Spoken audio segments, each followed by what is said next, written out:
भी बन जाएगा। गांव गांव में जाकर के सेवाएं भी हमको करनी है। ये हमारे शुभ संकल्प है, क्योंकि आगे का समय है प्रत्यक्षता। बताते हैं ऐसा, सबको पता चल जाएगा कि भगवान धरती पे आया हुआ है, लेकिन वो पूरा ज्ञान नहीं समझ पाएगा। उस समय एक ही बात समझेगा, मन मना भाव। और इतनी भीड़ होंगी यहाँ पर, क्योंकि पहले दिन जब मैं यहाँ आया था तो बोले एक प्लॉट घेऊन घे म्हणे शेवटचा. म्हटलं हे काही घर नाही आहे, आज तुम्ही आज नका पाहू, कारण पुढे बसायला जागा नाही राहणार, तर मला 4 प्लॉट लागतील. तर तो उस समय 4 लिए. एक बार बीच में भी कहा था कि ये 5वां भी दे देना था, तो बोले अब वो भाव में नहीं देता, हो गया. पहले दिन जो ठहरा था ऐसा लगा उस समय 5 मांग लेता तो 5 हो जाते थे, लेकिन 4 का बोला तो 4 हो गए. तो ड्रामा अनुसार 4 ही कल्याणकारी थे. लेकिन ऐसा भी सीन दिखता है कि हॉल में क्लास शुरू है और ये रास्ते पे लोग बैठे हैं, अंदर बैठ नहीं सकते, वहां से भोंगे में सुन रहे हैं कि क्या है, भगवान आया था. और ये वो जैसे हम देखते ना दादियाँ कितनी भाग्यशाली, वैसे ये लोग देखेंगे कितने भाग्यशाली, इन्होंने तो 30-35 वर्ष भगवान की पालना लिए हुए हैं. तो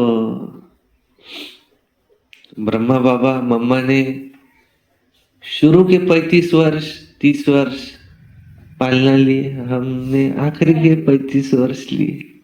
हम भी कोई कम क्यों समझे अपने आप.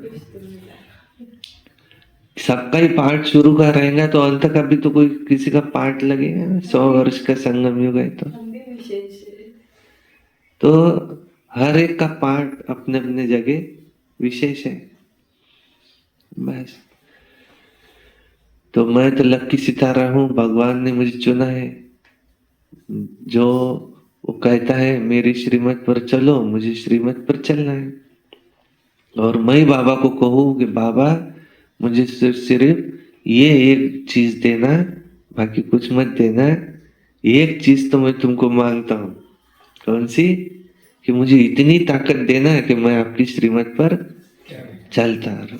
ये बात तो तुमको देना ही पड़ेगा, क्योंकि दिया और तूफान इसकी कहानी है. ये कहानी है दिए और तूफान की. दिए को तो तूफान यूं मसल दे, पर उसको एक लगन है एक भगवान की, तो वो तूफान भी उसका कुछ नहीं बिगाड़ सका. इसलिए भगवान को हम इतना तो मांगेंगे कि तुम हो तो सब कुछ अच्छा है, तुम ही नहीं तो फिर कुछ नहीं. हम में तो ताकत नहीं है जो हम ये इतनी माया को जीत सके. अगर हम जीत सकते थे तो द्वापर युग से क्यों ढूंढते थे उनको, अब खुद ही नहीं जीत लेते थे. और एक तरफ से तो माया का शुक्रिया भी करे कि माया आती तभी बाबा की याद आती, नहीं तो बाबा की याद भी क्यों आए. दुख में सिमरन सब करे, सुख में करे न कोई. 2500 वर्ष तक के तो हमने बाबा को याद भी नहीं किया, लेकिन ड्रामा ऐसा बना हुआ है कि द्वापर युग से माया आई तो हमने बाबा को याद करना शुरू किया. पहले पहले चली अव्यभिचारी भक्ति, एक शिव बाबा की. इतने मंदिर किसने बना के रखे हैं? ये संगम युग में सेंटर बना रहे तो उसका संस्कार है. मंदिर का नहीं थी वो द्वापर युग से, उसका संस्कार है मैं सेंटर बनाऊं. तो ये संस्कार कहाँ से आया? द्वापर युग से भक्ति शुरू की, हर जन्म में शिव के मंदिर बनाए होंगे, क्योंकि संस्कार है वो. जिसको याद करते हो उसके लिए बनाओ. वो शाहजहां ने तो एक जन्म में उसकी पत्नी के लिए बनाए ताजमहल, हमने तो हर जन्म में शिव बाबा के लिए मंदिर बनाए। ये जितने भी पुरातन है 12 ज्योतिर्लिंगम, ये शिव के मंदिर बने, हर गांव में एक शिव का मंदिर रहता। यहाँ पर भी शिव का मंदिर है। जो बाबा का बच्चा होगा उसने बेचारे ने अपना मंदिर बनाया होगा, कि वो किसका मंदिर बनाए? शिव का ही बनाएंगे। मुझे तो याद भी आता एक जन्म में ऐसा ओटा है और उसको ऐसे पिलर है, आजू बाजू से खाली है सब, और एक जगह मंदिर है शिव का, और गांव के बाहर है, नदी को क्रॉस करके ऐसे जाना पड़ता है। और मंदिर के बाजू में पीपल का पेड़ है, बहुत सारे पत्ते उसके गलते रहते, लेकिन वहां इतना शांत लगता है। और मैं उस साइड में ऐसा बैठा हूँ ओटे पर, अपने खंबे को रेत के, और बातें कर रहा हूँ शिव बाबा से। शिव बाबा, मैं कौन हूँ, आप कौन हो, कब आएंगे, कब मुझसे मिलेंगे, हे भगवान। और बहुत ही शांति है वहां पर। अब ऐसी भक्ति की होंगी तब जैसे भगवान मिला एक नजर में, अरे मिल गए। जैसे प्रदर्शनी में देखा, तुम कौन हो आत्मा, तुम कहाँ से आए? परम धाम से। अच्छा, ये तो आज तक किसने नहीं बताया। 3 लोक है। अच्छा, किसने नहीं बताया? ये तो परमात्मा ज्योतिर्बिंदु सार धर्म में मान्यता है, देखो। हाँ, ये तो सही है। मैं वही तो सोचता था कि भगवान कौन है, ये इतनी मूर्तियां, ये वो, इसमें से भगवान को कैसे ढूंढूं मैं? ये तो सही बताया, गीता में भी वही लिखा है, सब धर्मों में वही है। और फिर ये सतयुग में ये 8 जन्म, त्रेता में 12, द्वापर में 21, कलयुग में 42, अभी कौन सा जन्म है? 83वां। मनुष्य का मनुष्य में होता। अच्छा, हाँ, मुझे तो याद आते तो मनुष्य के ही याद आते। और फिर पहली बार आए? हाँ, पहली बार आए। नहीं, आज से 5000 वर्ष पहले ऐसे ही आए थे। अच्छा, अरे भाई, तो किसने नहीं बताया? लगता है ऐसा कभी कि ये घटना पहले घटी हुई, लगता है ऐसा। बोले पता है अभी सत्युग आने वाला है। आंखें फटी की फटी रहेगी, कब आने वाला है? लग रहा है मुझे भी ऐसा आना ही चाहिए, और आने वाला है। और अभी तो 65-63 साल खत्म हो गए बोले। अभी 35 साल रह गए, सतयुग आएगा। अच्छा, तो कहाँ है ये सब? इसके 7 दिन के लेसन है, तो मुझे करने दूसरे ही दिन एड्रेस लेके गया। तो पहले ही दिन लेसन हुआ, तो बोले अब दूसरा लेसन कल लेंगे। उसको बोला कल नहीं, तुम चलने दो, दूसरा चालू करो। बोले तुमको पता है क्या, तुम पहली जैसा वो बता रहा मैं ही बता रहा उसको आगे आगे। नहीं, वो प्रदर्शन में बताया था ना। अच्छा, फिर बोले हम यहाँ से आए, परमात्मा ये सर्वव्यापी नहीं है, परम धाम के निवासी है। दूसरा लेसन शुरू किया। भाई, पाँव में गोबर लग जाता है, धोते हैं ना, तो उसमें कोई परमात्मा थोड़ी है, तो उनकी ग्लानि हो गई। जित देखो तू ही तू, संत मीराबाई ने क्यों कहा? उनके मन में श्री कृष्ण था। इसका मतलब ये नहीं कि वो चाहता है, उसका भावार्थ अलग है। इसका शब्दशः अर्थ नहीं ले सकते। जित देखो तू ही तू माना परमात्मा कण कण में, वो परम धाम की निवासी है, एकदम सही है। फिर बोले दूसरा भी लेसन खत्म हो गया, तीसरा भी ले लो।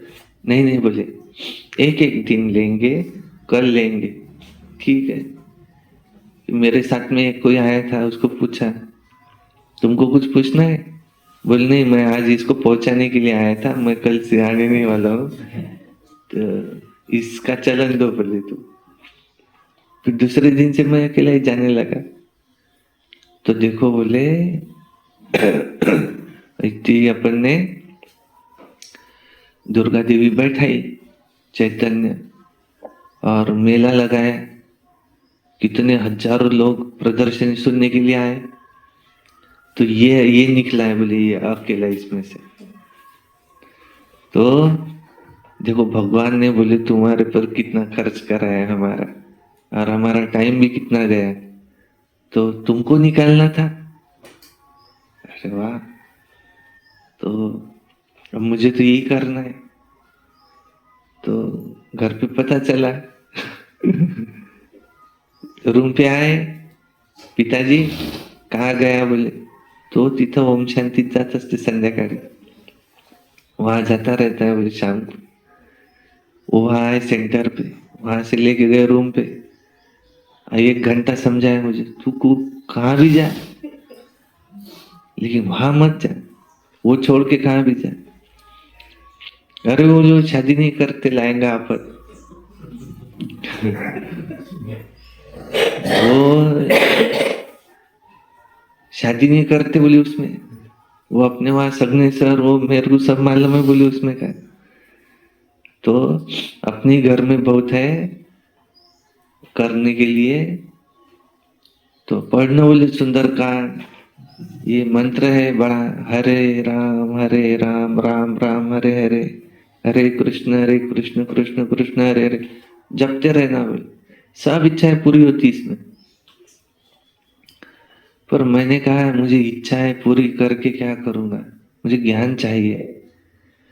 और ये बात अगर है ब्रह्मचारी रहना है तो मुझे तो बहुत अच्छा लग रहा है, तो ये तो और अच्छा। तो पूछा दूसरे दिन, क्यों इसमें ब्रह्मचारी रहना जरूरी है क्या? नहीं नहीं बोले ऐसा कुछ नहीं। फिर कुछ दिन बाद पता चला ऐसे ही है। फिर उसको पूछा कि क्यों अतुल भाई, तुम तो बोल रहे थे कि जरूरी नहीं है। नहीं नहीं, नया कोई आता है ना बोले घबरा जाता है, इसलिए पहले नहीं बोलते। पर मैंने बोला मुझे वही बात अच्छी लगी थी, तुमने जैसे बोला ना खास लगा कुछ। तो मुझे पहले से ऐसा लगता है कि ऐसा काम करो विशेष हो, कोई करने लायक हो, जो कोई नहीं कर सकता। शादी तो सभी कर रहे, इसको छोड़ ही दे, उसमें ही सुख है। कहा हो दुनिया में, थोड़ा रहो दुनिया में, थोड़ा रहो इधर, क्या सुख है उसमें? थोड़ा ये भी करो थोड़ा वो भी करो, उससे संन्यास। एक ही धुन वाला पहले से स्वभाव है, एक चीज पकड़ी ना बस अब उसको पकड़ के रखो। कुछ कोई एक काम दो हमारे को तुम, बस अब हम लगे, अब पूरी दुनिया एक तरफ और ये काम एक तरफ। अब इसमें पता चला सबसे ऊंची स्टेज कौन सी है, बोल माउंट आबू में जो समर्पित भाई हो जाते हैं उनकी तरफ ऐसे देखते दृष्टि से, वाह ये है भाई, देखो घरदार छोड़ के आया माउंट आबू में, यहाँ हुआ समर्पित। मुझे भी ऐसा माउंट आबू में समर्पित होना है। फिर बीएससी फाइनल ईयर का पेपर, अब 2 दिन बाद पेपर होने वाला है, छुट्टी थी, घर पे आया हुआ था। पिताजी को बोलने की तो हिम्मत नहीं, पत्र लिखा, उसको बोला कि अब मेरा आखिरी का पेपर है और मैं पास भी हो जाता मुझे पता है, पर अब आगे मुझे पढ़ना नहीं है, आप मुझे छोड़ दो और मैं मधुबन जाता, मैं मेरा कुछ भी करो, मैं आपको पैसा 1 पैसा भी मांगूंगा नहीं, मुझे मुक्त कर दो चारों बंधनों से मुक्त है, तुमको जो करना है करो। तो पिताजी को दे दिया। फिर पेपर से आए बाद में पूछा कि भाई मेरा पत्र पढ़ा था क्या? कुछ तो भी पागल जैसा है बोले मस्तक में फर्क पड़ गया बोले बहु पहले एजुकेशन हो जाने पूरा, न इधर के रहेंगे न उधर के रहेंगे, और फिर करना बोले तेरे को क्या करना है, पर ऐसी पावर आने को ना बैठे बैठे कोई भी आया, उसके मस्तक पे हाथ रखा है, तबियत दुरुस्त उसकी। फिर इतना पावर ला बोले अपने में करना ही है तो। पर वो उसका अकाउंट है, तो भगवान भी नहीं कर सकता ऐसा। उसने माना वो कुछ भी कर्म करे और मैं उसकी चुप तो करता रहूं, ऐसा कैसा? तो बोले समाज का कुछ कल्याण भी हो उसमें। तो बीएससी हो गए, एमएससी हो गए, फिर बीएड हो गए, और फिर अब नहीं रुक सकते। तो हम चले गए दोनों दिल्ली, और फिर वहां से अब हमको चाहते नहीं, अब हमको ये अच्छा लग रहा। बोले तू 10 दिन के लिए आजा सिर्फ, बस। 10 दिन में, वो 10 दिन में तो जॉब लगा मुझे। इधर आया तो तैयारी था, और उनको बोलता था मैं मुझे ये करना नहीं है। तो पर बाबा के माइंड में प्लान था, वो नहीं करेगा तो फिर इनका क्या होगा, ये इनका क्या, आप लोगों का क्या होता था? कोई दूसरा आता था बाबा का परिचय देने के लिए। तो किसी को तो बाबा को चुनना था ना, इसलिए बाबा ने ऐसा सब ड्रामा रचा। फिर यहाँ आते से ही पता है, यहाँ यहाँ आया वहां से। फिर वो प्रवीण भाई और मैं, हम गए माउंट आबू दोनों। बाबा का अवतरण शुरू है। फिर बहुत देर मिलते थे बाबा। फिर वो स्टेज पे मिल रहे हैं, मैं और प्रवीण भाई, चलो राउंड मार के आते थोड़ा। राउंड मारने के लिए निकले, लाइन लगी थी डायमंड हॉल के पीछे। पूछा है काय की लाइन है? बोले बाबा से मिलते स्टेज पे। एक दूसरे के से बात की है, क्यों चलते क्या अपन भी मिल लेंगे, चलो। बाबा से मिलने मिलता स्टेज पे, लाइन में लग गए दोनों। तो उसने पूछा रिबिन कहाँ है तुम्हारी? बोला हमारे पास तो कोई रिबिन नहीं है। बोले तुम बाजू में हो जाओ, उनको जाने दो आगे। उसको बहुत रिक्वेस्ट किया, यार हमको बाबा से मिलने देना, हमारी बहुत इच्छा हो गई। लाइन में लग गए ना। बोले मैं छोड़ दूंगा, सामने 4 गेट है, जिद नहीं करो, बाजू में हो जाओ। फिर दिवाकर भाई मिले, हमको बाबा से मिलना है। उन्होंने बताया रास्ता, रास्ता बताया। फिर बोले अभी तो नहीं मिल सकते, पर अगले साल मिल सकते हैं। अभी तो नहीं, अभी तो मिल ही नहीं सकते, अब तो गया हूं। फिर राजेश भाई मिले। राजेश भाई बोले देखो पीछे बैठना सबसे अच्छा। बाबा की नजर कहाँ जाती? सबसे पहले जो पीछे बैठे, सामने वाले पे नहीं जाती। देखो मैं कहाँ बैठा हूँ, पीछे। तो बोला ये कुछ समझ नहीं रहे। फिर खिड़की में से देखा, डिस्कशन चालू था। ये डायमंड हॉल के बाहर वो जो ऐसे वरांडा है ना, वहां बातचीत चालू। फिर देखा खिड़की में से एक भाई सीढ़ी का उद्घाटन कर रहे। बाबा की सीढ़ी का गीतों का उद्घाटन चालू है। तब संकल्प आया, अगले साल सीढ़ी बनाऊंगा, बाबा तुमको स्टेज पे तो मिलूंगा ही। तो उधर से आके फिर धुन लग गई, बस। हर शनिवार रविवार वर्धा, वहां जाके वो सीढ़ी बनाना। 1 साल लगा, 90,000 खर्चा है, इधर उधर से कैसे जोड़ जाड़ के। तब तो मुझे पगार भी शुरू नहीं हुआ था। सीढ़ी का उद्घाटन हुआ, बाबा से स्टेज पे मिलना हुआ, हाथों में हाथ भी मिलाना हुआ, वरदान भी ऐसा भी किया। बहुत देर तक के सीता दीदी ने सीढ़ी दिया, मैं तो सिर्फ देख ही रहा था। वो क्या शुरू है कुछ भी पता नहीं, बस कंटिन्यू देख ही रहा बाबा की तरफ। वो इधर सीता दीदी से क्या शुरू है, वो बीच बीच में मेरी तरफ भी देखते थे। तो सीता दीदी ने सीढ़ी दिया, और बाबा ने क्या किया, वो सीढ़ी मेरे हाथ में दिया लेके। तो और कब दिया क्या दिया वो भी मुझे कुछ भी याद नहीं। फिर बाद में दीदी ने कहा कि आपको बोली सीडी दिया था बाबा ने, गिफ्ट दिया। तो बाद में समझा, वो वीडियो की क्लिप भी रखी थी मैंने अभी, वो क्या पता कहाँ आ गई। फोटो है ये। फिर वहां से आई तो और धुन, दूसरी सीडी बनाना, बाबा से अगली बार स्टेज पे मिलना, बस एक ही धुन। 7 साल चला है, 7 साल। 2007 को पहली सीडी, 2014 की आखिरी की सीडी। फिर आखिरी की सीडी के समय बोले अब बाबा से मिल नहीं सकते, क्योंकि वो तबीयत अच्छी नहीं रहती, किसी से ही नहीं मिलते बोले, और उद्घाटन भी नहीं करते कोई सीडी का। वो मुरली चलती, भोग लगाया कि गीत बज जाता, आप दृष्टि हुई देते रहो बाबा, और बाबा चले जाते। तो आपने दूसरे किसी के हाथ से उद्घाटन कर लेना। तो दूसरे किसी के हाथ से उद्घाटन चालू है स्टेज पे, किसी क्लास में, और मैं गया भी नहीं स्टेज पे। वो एक बहन थी दूसरी जिसने गीत गाया था उसमें, उसको बोला तुम ही जाओ स्टेज पे, और दूसरे साल से सीडी बनाना बंद, क्योंकि बाबा ही नहीं मिलते तो सीडी क्या बनाएंगे आप?